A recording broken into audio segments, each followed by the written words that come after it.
Hi guys, Robin here from Cheese from Scratch. So today I'm going to be showing you guys a few tips and tricks to make sure that you are making the very best sour cream for your family.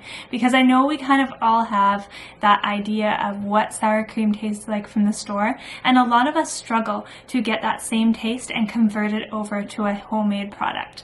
So today I want to talk to you guys a little bit about how I've been able to do that over the years. I've made sour cream for a lot of years, and it took me quite a bit of time to kind of develop just a technique for making sure that I'm making that nice mild sour cream that still has that little bit of tang that you're looking for, but isn't over the top, because it's really easy to kind of over ferment sour cream and then have a really kind of, it just doesn't taste like sour cream. It's not too bad, but it just doesn't taste like sour cream. It's also very easy to under ferment it, and then it's runny. It maybe doesn't have as much of a tang as you're looking for. So it's just about finding that sweet spot.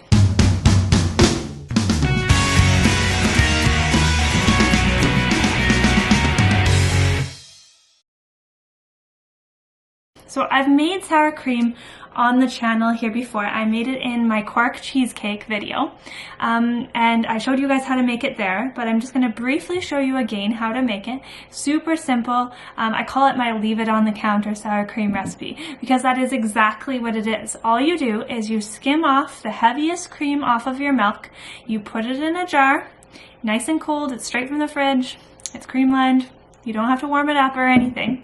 Then what you want to do is you want to either take a previous batch of sour cream, or you want to take Mesophilic Culture. So I'm going to link the Mesophilic Culture that I use below. But I use Mesophilic Culture Type 2. You can get it at Glengarry. It's from Vienna. You can get it at Glengarry Cheesemaking, or you can get it at New England Cheesemaking as well. So that's the Mesophilic Culture that I use for all my cheesemaking, where I'm using Mesophilic Culture for all my like cheddars and goudas and colbys. So it's a very versatile culture that I've really come to love over the years. So today I'm using previous batch sour cream because I've got a batch of it here already made. So when I'm using previous batch sour cream, this is very unscientific, but I take a taste of it and I see how strong it is, and then that tells me how much I want to add in. It's really good. Okay, so this is good sour cream. This is baseline sour cream. So if you have sour cream that tastes like it comes from the store, that's the taste you're looking for, then you want to be using 1 teaspoon of that sour cream in your culture here. I'm going to throw that in here, and I'm just going to mix it up. If it tasted really strong, you might want to use a little bit less. If it tasted really mild, you might want to use a little bit more. So unscientific playing around, but there we go. If it tasted like obscenely strong and didn't taste like sour cream, you might not want to use it at all. You might want to start a new one fresh with Mesophilic Culture. So all I'm going to do now is put a lid on this, leave it on the counter for anywhere between 12 to 48 hours. So that is a huge window, but we're going to talk a little bit more about choosing the right window for what's going on in your house, because sometimes the wood stove is blaring, it's so hot in the house. Sometimes it's summertime, it's like 40 degrees. Sometimes it's like dead of winter and it is below 0 in the house.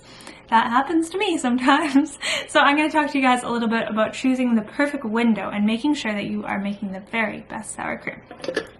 Okay, so we talked about choosing the right amount of starter culture. So if you are using your own homemade culture, or if you're using a store-bought culture, and I'm just going to touch on this for a second. I've never made sour cream with like a store-bought sour cream. You can do it though. You just have to make sure that you are choosing a sour cream that on the label it says live or active cultures. I don't know how long you're gonna get out of that. That being said, I use store-bought yogurt as my starter culture for my yogurt, so I think you would probably get a long journey of it. But I have heard things where people are like, oh, you don't get as long out of it continuing as a starter culture if you use store-bought sour cream. So I don't know any of the factuality of that, but you can use it as long as it has that live cultures in it. So now, for choosing a starter culture, we talked about the mesophilic, we talked about the homemade, and we talked about using a store-bought one. But now I want to talk about the milk, or the cream, because the cream plays a huge part in the final product of your sour cream. You want to make sure that it is the freshest sour cream you can make. So when I make sour cream, I typically choose milk that's only a couple days old. It's had time to sit in the fridge, it's had time to rise to the top and get that good cream line, but it really hasn't had time to develop any sour flavor of itself. It hasn't had any time for it to start breeding its own bacteria in there, and that own bacteria is going to be a bit of a competition for the bacteria that you add into there. So you want the bacteria that you added in there to be the one that gets the majority vote in that sour cream. So sometimes you'll find recipes for sour cream that have no culture in them. They are just using raw cream, you skim off the cream, you put it on the counter, and it turns into sour cream. And so the reason that you're able to make sour cream with raw milk, with raw cream, is that it's already got bacteria in it. The thing with that is that you're not 100% sure what bacteria you're gonna get. It's going to be a low temperature bacteria, so that narrows out a lot of things, and that's going to help give you that sour cream taste, but you don't necessarily know if there's a really good one in there. So you might end up with a sour cream that just tastes too strong, or doesn't taste good at all, or takes too long to ferment, and then thus it just tastes too strong. So again, coming back to that taste too strong. To hit that sweet spot, you really want to add in some sort of starter culture because it's cold when you go in there. And so you want to be adding something in that is going to have some substance to it, have some life to it, and be able to start working.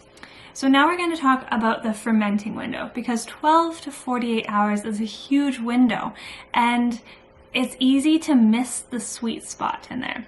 So it takes a little bit of work to really kind of identify what that sweet spot is as the weather changes, as the temperature in your house changes, as your starter culture is a little bit stronger, as it's a little bit weaker, all these types of things, as your cow's in a different lactation stage.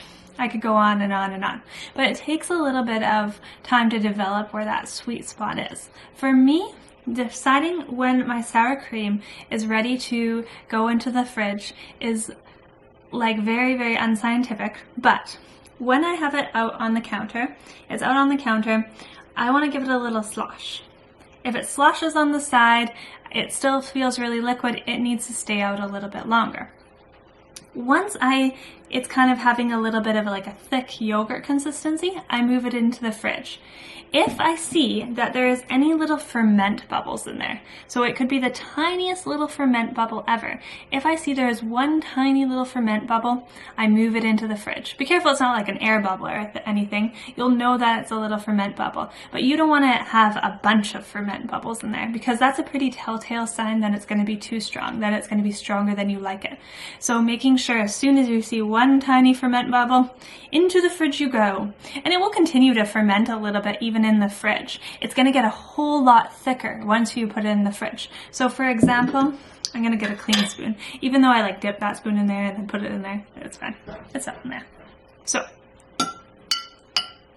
this is how thick I like my sour cream. It's probably like the thickest sour cream you can buy at the store. So when I put this sour cream in the fridge, it was like we used it for tacos last night before it had even gone in the fridge. So it was thick enough to like put on tacos. It's like if you had an unstrained yogurt. That's what it should kind of be like before you put it in the fridge. Once you put it in the fridge, it gets really thick. And sometimes it gets so thick that it's like Greek yogurt. It depends on what your starter culture is up to. So I think we covered everything. You want to make sure that you're using the freshest possible milk. You want to make sure that you're using a good starter, a starter that is nice and strong, that tastes like how you want it.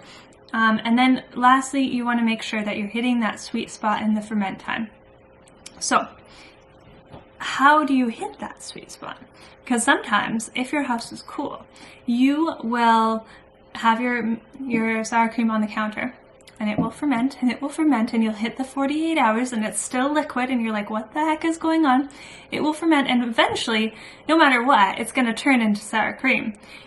But it might be super strong. It might be so disgusting. If it's gone past that 48 hours, chances are it's not going to be any good anymore. It's going to be too strong. So if it is really cold in your house, you want to warm that sour cream up a little bit. So you want to put it, you have to think that this sour cream, that this starter culture is going to thrive at room temperature. That's its favorite temperature. So if you put it on the stove, you warm it up to like, say, between 70 and 80 degrees Fahrenheit, probably 80 to give it a little bit of a jump start. So you want it to stay around room temperature. So if you warm it up to 80 and it's kind of cold in your house, it's eventually going to cool down.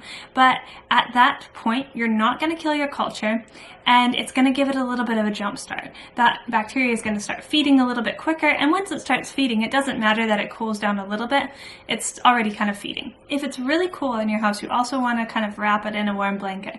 You know, if you're making yogurt in a cold house, wrap it in a wool blanket. You want to keep it at that nice, ideal temperature for as long as you can. So now let's talk about making it in a hot house, because that happens in the winter and in the summer, depending if you have a wood stove. So when I make sour cream in a hot house, I make sure that I'm using, like I said, the starter culture that's ideal. I sometimes use a little bit less starter culture because it's going to be working a lot quicker in this warm temperature. I kind of try and put it in the coolest spot I can in the house. So I'll put it like in the pantry. I don't want it to be too cool, but I don't want it to be overheating, over fermenting, and then that fermentation time is going to happen so much quicker. You're going to have it done at 12 hours and you might miss that window. Okay, so I think I talked about everything. If you guys have any questions, let me know below. Subscribe to my channel. I post a new video every Monday, and I love to hear what you guys want to know.